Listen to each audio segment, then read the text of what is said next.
Shivansh CEO के office के बाहर खड़ा था, जहां उसकी आंखों में एक रहस्यमय चमक थी। उसकी निगाहें फोन की स्क्रीन पर टिकी थीं, जिस पर एक फ्लैशिंग नंबर दिख रहा था। जैसे ही उसने स्क्रीन पर नजर डाली, उसके चेहरे पर एक अजीब से भाव आए और उसने तुरंत फोन उठाया। एक शांत लेकिन आक्रामक आवाज में उसने कहा, सर, मैं आपके प्लान के मुताबिक महेश्वरी ग्रुप में एंटर कर चुका हूं। अब मुझे आगे क्या करना है? दूसरी तरफ से कुछ कहा गया और फिर कॉल डिस्कनेक्ट हो गई। लेकिन कॉल के डिस्कनेक्ट होते ही शिवांश का चेहरा तुरंत एक मुस्कान से खिल उठा। वह धीरे से बुदबुदाया, बहुत बढ़िया, अब मैं देखता हूँ महेश्वरी ग्रुप कब तक अपनी इस कामयाबी को बनाए रख पाता है। वह कॉरिडोर के एक कोने में खड़ा होकर अपने फोन पर एक मैसेज पढ़ रहा था। उसके चेहरे पर गहरी मुस्कान थी, जो किसी खतरनाक योजना की ओर इशारा कर रही थी। फिर उसने अपने फोन पर एक नंबर डायल किया और दूसरी तरफ से कॉल पिक होते ही बोला, राठौर कॉरपोरेशन के सीईओ विद्युत राठौर और रावत कंपनी के सीईओ अंशुल रावत पर नजर रखो। उनकी हर छोटी से छोटी हरकत की खबर मुझे दो, साथ ही पता लगाओ उनकी अगली चाल क्या है। इतना कहकर उसने कॉल कट कर दिया। कॉल कट करते ही उसके चेहरे पर एक इविल मुस्कान आ गई, जिसके साथ उसने कहा, अब चाहे तुम कुछ भी कर लो, शिवांश ओबरॉय के रहते महेश्वरी ग्रुप को कोई नुकसान नहीं पहुंचा पाएगा। तभी अचानक पीछे से ज्योत्सना की आवाज आई। शिवांश चौंका, साथ ही उसके चेहरे के एक्सप्रेशन भी काफी ज्यादा गंभीर हो गए, लेकिन जल्द ही अपने आप को संभालते हुए उसने मुस्कुराते हुए पीछे मुड़कर देखा और मुस्कुराते हुए बोला, जी मिस, आपने मुझे बुलाया? जिस पर ज्योत्सना ने जवाब दिया, सीईओ ने आपको अपने केबिन में बुलाया है। आध्या का नाम सुनते ही शिवांश के चेहरे पर एक फ्लटी सी मुस्कान आ गई और वह मुस्कुराते हुए सीईओ के केबिन की ओर बढ़ा। सीईओ के केबिन में अंदर आध्या अपनी डेस्क पर बैठी हुई थी और शिवांश की फाइल पलट रही थी, लेकिन जैसे जैसे वह शिवांश की फाइल के पन्ने पलटती जा रही थी, वैसे वैसे उसके चेहरे पर हैरानी बढ़ती जा रही थी। तभी केबिन के अंदर शिवांश आया और अंदर आते ही एक फ्लटी मुस्कान के साथ आध्या को देखते हुए बोला, आपने मुझे याद किया मिस ब्यूटीफुल। शिवांश के मुंह से एक बार फिर से खुद के लिए मिस ब्यूटीफुल सुनते ही आध्या का चेहरा गुस्से से लाल हो गया और वह घूरकर शिवांश की तरफ देखकर बोली, अगर तुमने दोबारा मुझे ये शब्द कहा तो मैं तुम्हें अभी फायर कर दूंगी। Call me ma'am, not miss beautiful.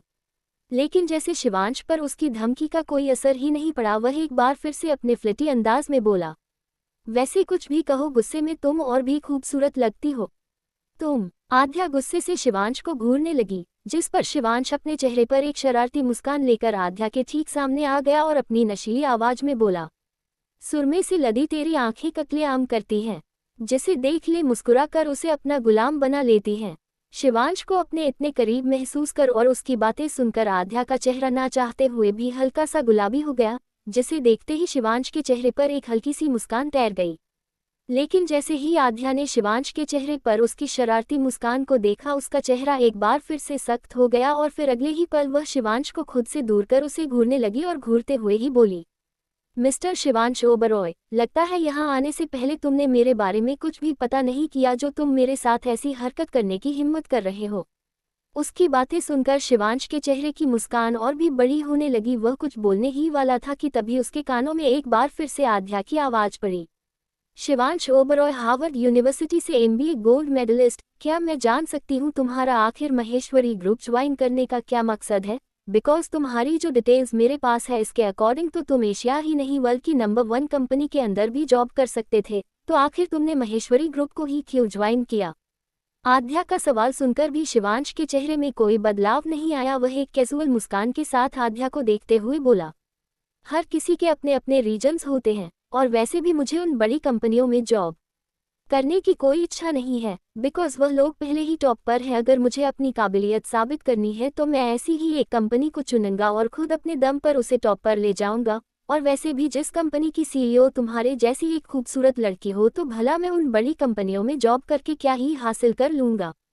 Shivansh ने अपनी आखिरी लाइन अपने फ्लटी अंदाज में ही कही, जिसे सुनकर आध्या का चेहरा एक बार फिर से सख्त हो गया, लेकिन फिर अगले ही पल उसके चेहरे पर एक इविल स्माइल आ गई, जिसके साथ वह शिवांश को देखते हुए बोली, ओ तो तुम मेरे जैसी खूबसूरत लड़की के साथ काम करना चाहते हो? इतना कहते ही उसके चेहरे की मुस्कान और भी ज्यादा गहरी हो गई, जिसके साथ वह शिवांश की तरफ 50 से ज्यादा फाइल का एक बंडल बढ़ाते हुए बोली, अब जब तुम मेरे साथ काम करना ही चाहते हो तो फिर क्यों ना इसे और अच्छी तरीके से सीख लो कि आखिर हमारी कंपनी काम कैसे करती है। ये सारी फाइलें हमारे कंपनी की अब तक की हुई डील्स की है, तुम इन सभी को अच्छी से रीड कर लो। इसके बाद मैं तुम्हारे लिए ऐसी ही 400-500 फाइल्स और भिजवा दूंगी। इतना कहकर उसने एक फाइल और शिवांश की ओर बढ़ाते हुए कहा, और अब जब तुम मेरे असिस्टेंट बन ही चुके हो तो ये लो, ये रही हमारी रिसेंट हाईवे प्रोजेक्ट की फाइल, तुम इसे भी रीड कर लो और जल्द से जल्द इसमें इम्प्रूवमेंट लेकर आओ, बिकॉज ये प्रोजेक्ट हमारी कंपनी के लिए काफ़ी ज़्यादा इम्पोर्टेंट है।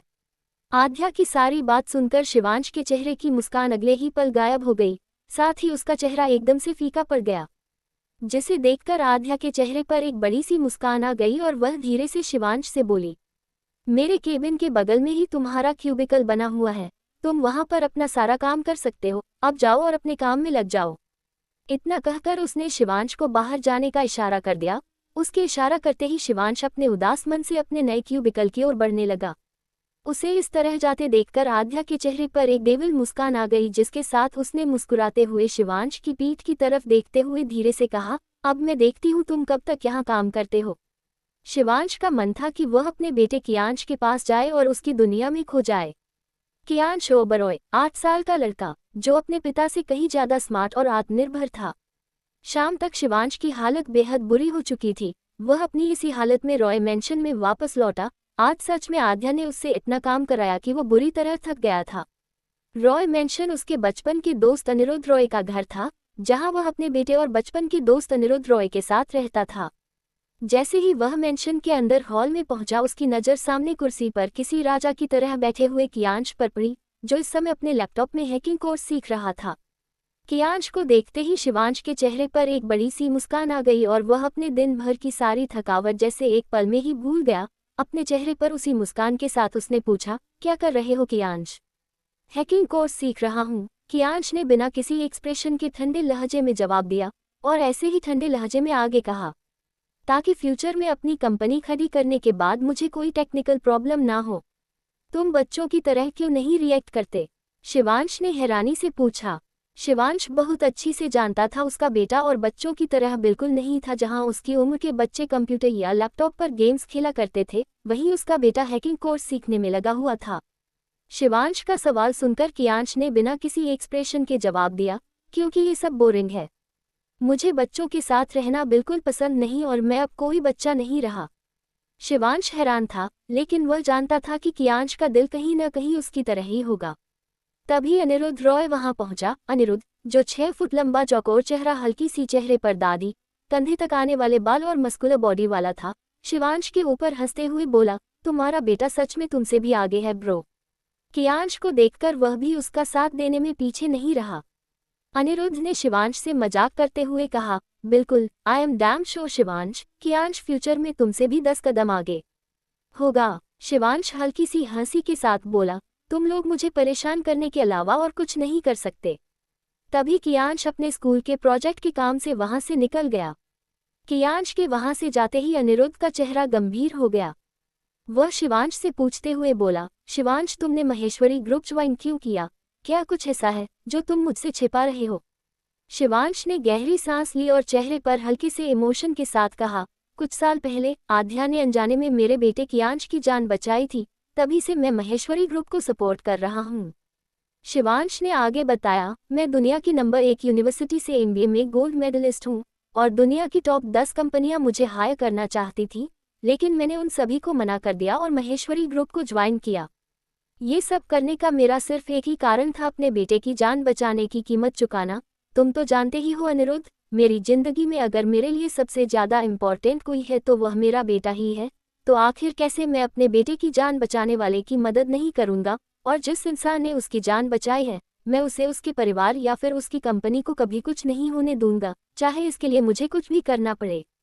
इतना कहकर शिवांश ने अनिरुद्ध की तरफ गंभीर होकर देखते हुए कहा, अनिरुद्ध, मैं चाहता हूं तुम महेश्वरी ग्रुप के साथ कोलैबोरेशन करो, ताकि रावत कंपनी और राठौर कॉरपोरेशन उसे आसानी से टारगेट ना कर सके।